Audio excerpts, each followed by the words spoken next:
From conundrum to clarity. Welcome to another session of clarity and direction in life. Maya is overwhelmed with the ongoing chaos in her life. She feels she's in a deep mess. In fact, she is so confused that she is finding it even difficult to articulate what's really is going wrong in her life because she thinks it's like almost everything is just haywire and she's confused. So the one statement she constantly repeat is, "My life is a mess." Along this, she's also quite ashamed because she has been working as a professional for past 13 years, and somehow she has this notion that as a seasoned, experienced leader, her life shouldn't be a mess, and that since she's not really able to articulate what's and where things are going wrong and she has no control over them, uh, not just in terms of finding a solution, but even in the basic of articulating what really is going wrong, is making her filled with shame, anger, frustration, and confusion. So I told Maya, look, there's no uh, uh, a systematic way of reducing shame, but I can teach you something which will help you find a way out of the conundrum that you find yourself in. So let's get into it and let me help you and assist you find your clarity and direction. So I said, let's start with a simple exercise that you would do along with me. And this was about tolerance. So I said, Maya, just grab a pen and a paper and help me with writing from your life. What are the top 10 things you are tolerating right now in your life? Just simply pen them down. Here's an example of what I shared with her in case when we find it difficult to really put our thoughts on paper. Like in case of Maya, she was so confused, so ashamed, and with so many emotions going on in her head at the same time. One of the biggest challenge she found was she's not really able to articulate. So I gave her this example. I said, when you're writing, identifying what you're really tolerating, here's an example. So on to your left-hand side, you see a list. Just simply look at it. Not necessarily you may have the same thing, but just come up with your own list of things you're tolerating. So basis on the time and the example I gave her, what you see on your right is this what she came up with, the list of things being tolerated by Maya. So this was the result.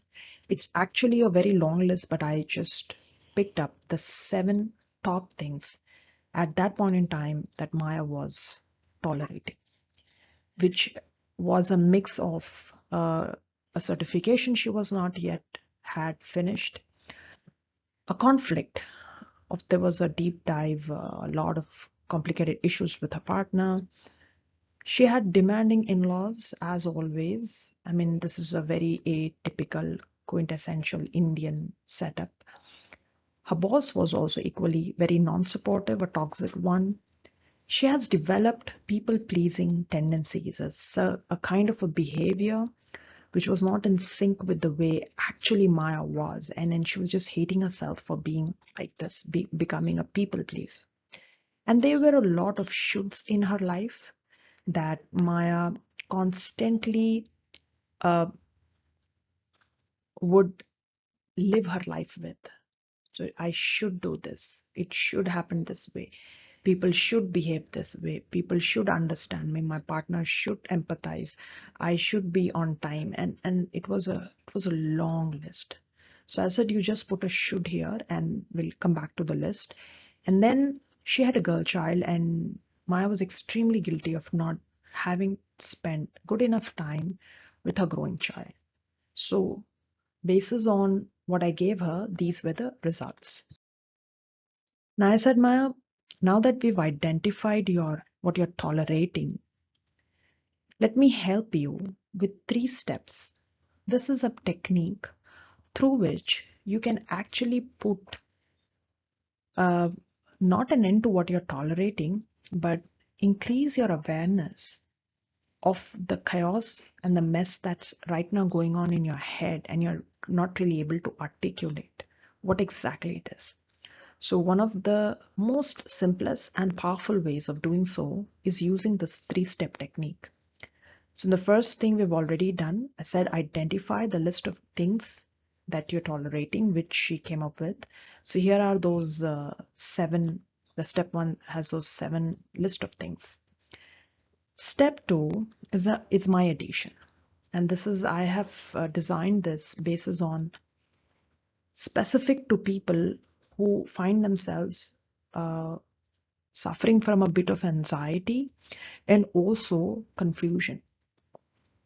So I said, now pass all things that you have listed down as things you're tolerating right now through this step.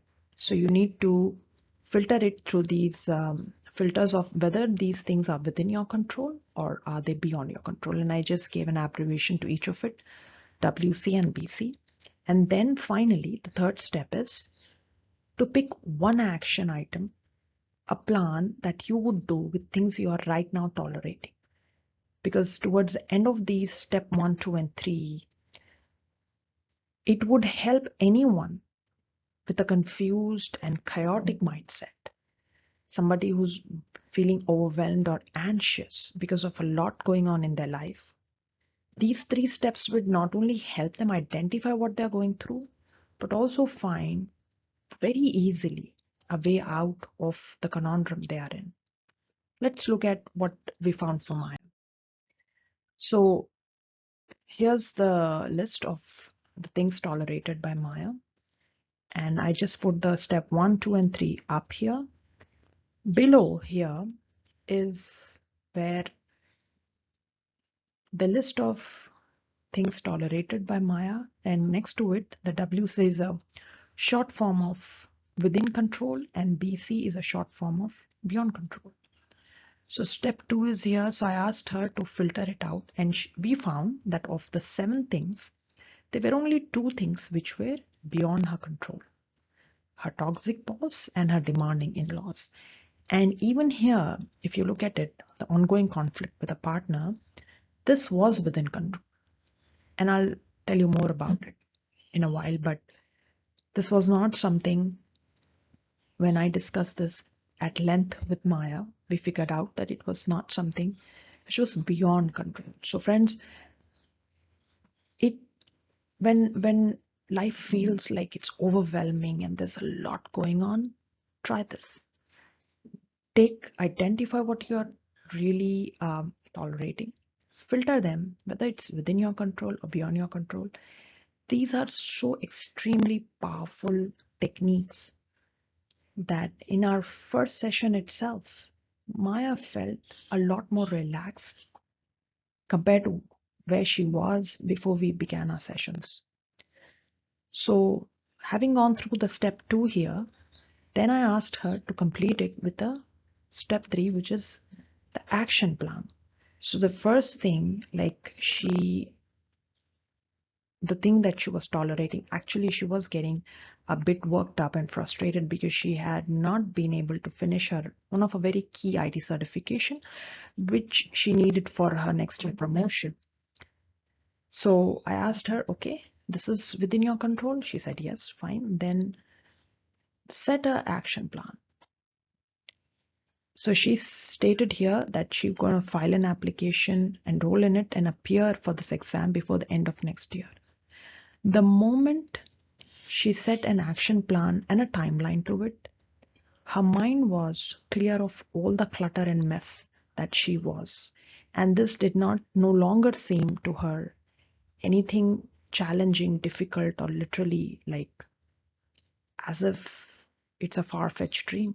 No, it was just that you need to put it onto a piece of paper, understand whether it's within your control, and yes, if it is, just think of what is the next best action you can take and by when. It is as simple as that. We did using the same principle and the technique for all the rest of the 7, you would notice here that the tolerations or things that Maya was tolerating beyond her control, like her toxic boss or her demanding in-laws, I put this as beyond control, and so I have not taken any action on it, because things which are beyond our control obviously are beyond our action as well. But the moment you identify, that's the key point. Till that time, you will be just fighting a futile battle in your head. That's exactly what Maya was doing. So the moment Maya realized all the things that were within her control, she found it very easy to come up with action plan. So you see it here, where including the conflict she was having with her partner, it was nothing but a breakdown of communication of a solid 26 years of relationship. So I asked her not to just simply give up on it or stretch the conflict, rather focus on arriving at a meaningful conversation every week. Just set aside few minutes. You never know the power and the magic that would unfold when you put things into action, and you also put a timeline to it, because things in your head will be always in your head. When you put what you're going to do next with it is how your brain then directs you, and sometimes may even open up opportunities to get things going, put things into practice if you really want to see results. On her people-pleasing attitude that she felt was something she was not very happy with, and I said it's all within your control. And to this, all you have to do is, attitudes won't change over time. It requires, and it takes some time, and it also requires a lot of introspection and self-reflection, for which I gave her some other set of techniques to deep dive and understand where exactly and when exactly she became a people pleaser. What was it at play? And it's a very, very long story, so I'm not putting it up here. But in the description box of this particular session, in the video description box, you will find a link to another video where you can learn how to set healthy boundaries. Exactly something that I taught Maya. And this is something very simple, and if she practices it, it will help her manage her relations, the ones that are very close to her and that she respects, and also even others, by not in any which ways offending her own boundaries, or being a people pleaser, or simply just being submissive. Instead, learn a much more effective and better ways of networking, working with various kind of people, because she was a leader, somebody with a rock solid 14 plus years of work experience, with a phenomenal work record. So I said, instead of feeling ashamed, just learn the right ways of doing it. Don't put these shoulds that, okay, I'm a leader, so I shouldn't be learning this, or I should be knowing it by birth. Not necessary. So this people-pleasing thing was also related to the shoulds, the many shoulds she had in her head. And for this also, I gave her an additional deep dive exercise and asked her to introspect and understand. Because most of when we develop a people-pleasing attitude, or the shoots we place in our life, they just don't come in coincidentally or overnight. There's a long past experiences in our life which makes us a people pleaser. Maybe the deep need of feeling acknowledged, accepted, or sometimes the experiences we may having where it's our own coping mechanisms to be part of someone or a group or a community, where we think, okay, let me be with someone, and if it means to just be submissive, let me be, because otherwise I stand alone. And most of us as individuals, as human beings, we're social animals. We just cannot really run things all by ourselves or be alone. And we find meaning in connections, and we need them. but we also need to learn the right way of doing so. So that's what I had taught Maya along with this 3-step technique so that she could overcome this people pleasing attitude. This was in addition to it, where I also gave her the various ways that she can set healthy boundaries with herself, with her partner, with her colleagues, and people she loved to be part of their life, but also respect their boundaries and her own. Finally, her guilt of not being with her child. Again, we came up with a time planner where thrice a week, considering her busy and hectic schedule, and also that of her kid, what could be the right time where even a small amount of time that she could spend can help her build that connection she always wanted with her child, but she was not able to. So this was the 3-step ways where we started with understanding what was Maya tolerating and then helping her identify things within her control or beyond her control, and then the action plan that she could take to really find a solution to the things that she was putting up. In addition to this, while I gauge the load of anxiety and overwhelm that Maya was carrying, I gave her an additional thing, the concept of letting it go. But this concepts sound quite simple, but it's like easier said than done. So I started with the narration.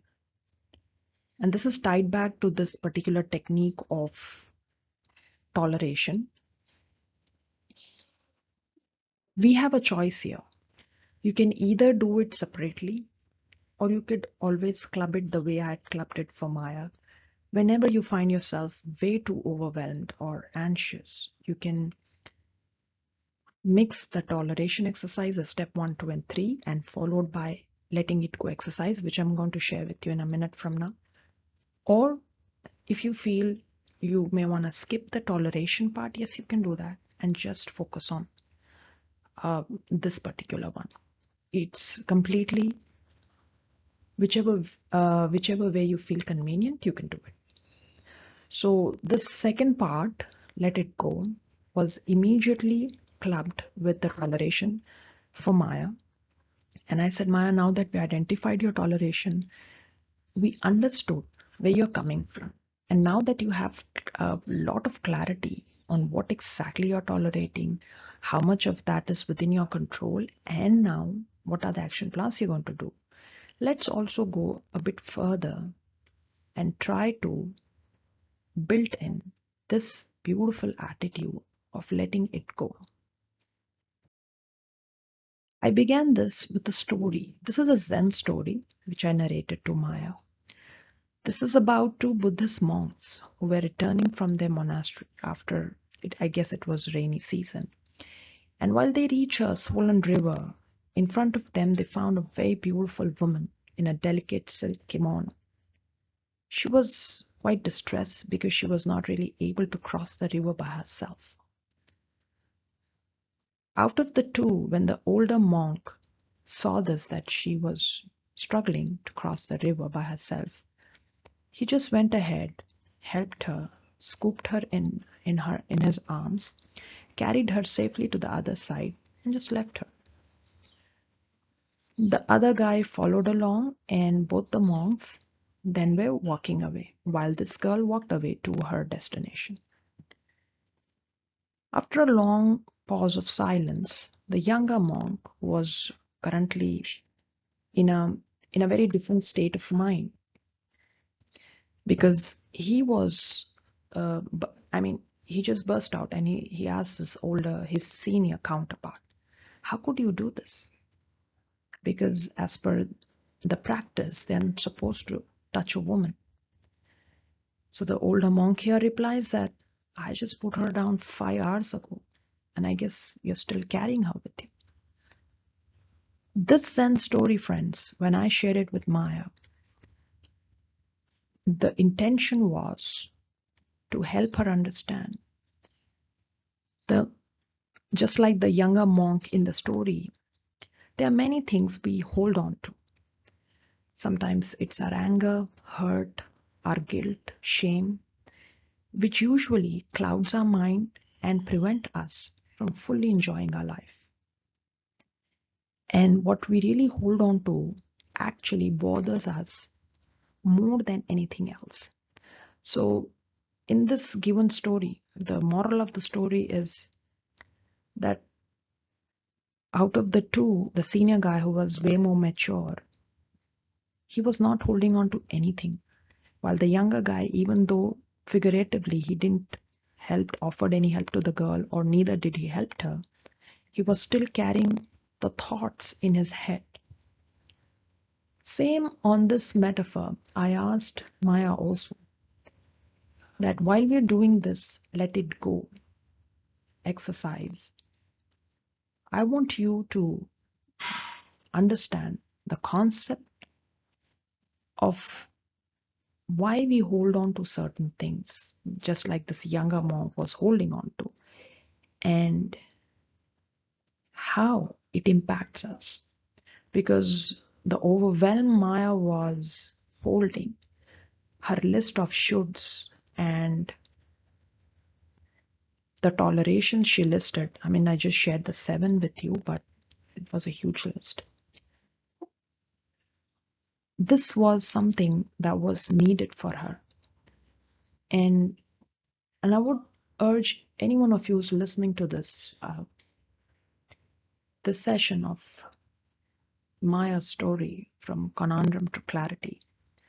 If friends, if you are also just like you and me, like Maya, holding on to a lot, carrying a lot of baggage,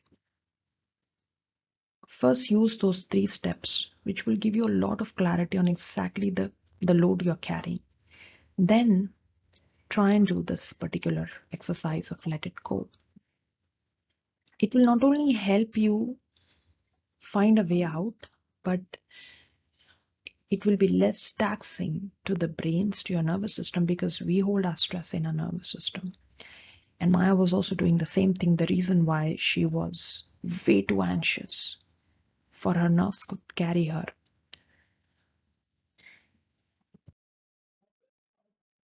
These are also some of the points that I had shared with Maya on the concept of letting it go.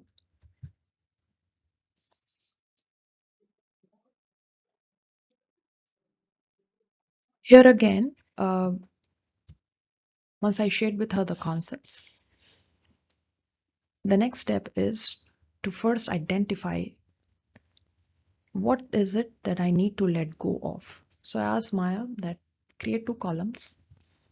And the first question is, what do I need to let go of? Your next column is, how do I benefit by holding on to it? So when you're practicing to let go of things, this is what you need to do. Simply write, what do you need to let go of? And then write, how do I benefit by holding it? Basis on this, this is what we found for Maya. She came up with this 4 things for now. The should she had placed in her job, in my job is what she's written. So this was related to why she was feeling very tensed and overwhelmed. There were also a list of lot of should she has placed in her partner's behavior. Like there's a long list of expectations, and she somehow wanted unrealistically that a partner reads her mind and behave the way she wanted him to behave.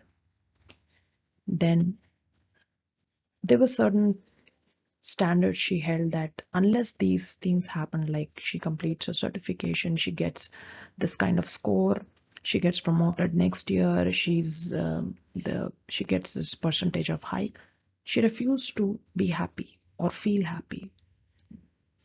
So this was a major barrier. And then another thing was her control, which was beyond for her boss and for her mother-in-law. So these were the 4 things she identified that she needed to let go of. And then I asked her the second question, how do you benefit by holding on to this? So when you are practicing to let go of things, when you list down what you need to let go of, you need to immediately also answer this as to, is there any way you do not, like you may not want to let go of certain things? And if you do not want to, then how is it holding on to those things adding or any benefit to your in your life? So what do I need to let go of is what Maya came up with, these 4 points. After that, I asked her, tell me, Maya, if you're not really able to let go of this, how is it benefiting you? And her answer was this: it's just only adding to my cluttered mind and taxing my nerves. This is verbatim, exactly how she said it. Taxing my nerves further while there's no obvious benefit in any of it. So in any of the things she need to let go of, holding on was bringing in no benefit. So the best way was to actually release them, to just simply let go of. So in life, if you ever feel stuck and not really able to let go of, just simply ask yourself this question: how am I benefiting by holding on to it? The answer to it will be the solution to your problem.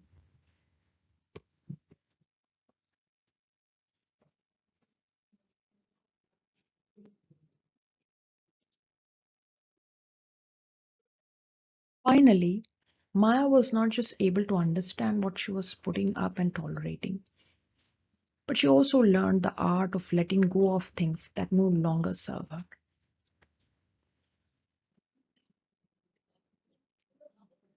Our coaching association lasted for more than 3 years, but it was not a continuous 3 year assignment. It was in combination of, she took breaks in between, but she was finally able to find her clarity and direction from the conundrum that she was stuck in. So just like Maya, friends, if you find yourself stuck and confused in your life, I just want to let you know you're just one click away from your solution. The link is in the description.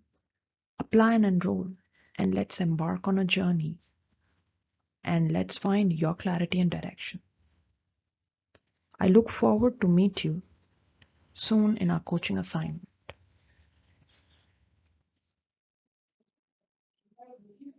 Thank you.